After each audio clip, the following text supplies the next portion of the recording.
dun sa ng Department of Transportation o DOTR ang isa na namang tunnel boring machine o TBM para sa ginagawang Metro Manila Subway Project dito sa may Camp Aguinaldo Station. Ito na ang ikatlong TBM na inilagay sa may Camp Aguinaldo upang mapabilis ang pagbuhay at konstruksyon ng istasyon ng subway. Ang TBM ay isang malaking makinarya na ginagamit sa paggawa ng mga lagusan sa ilalim ng lupa. Sa halip na manuhay, ang TBM ay kayang magbuhay ng tuloy-tuloy, kaya nitong magbuhay ng 200 hanggang 520 kilometers bawat araw.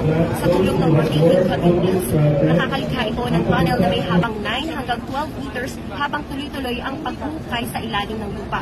Mula sa Camp Aguinaldo, maghuhukay ang makina patungong Anonas na may layo na humigit kumulang 1.3 kilometers. Ang Metro Manila Subway Project ay magkakaroon ng 17 stations mula Valenzuela City hanggang Parañaque City. Inaasahang magsisimula ang partial operation ng proyekto sa taong 2028 habang target naman ang full operation pagsapit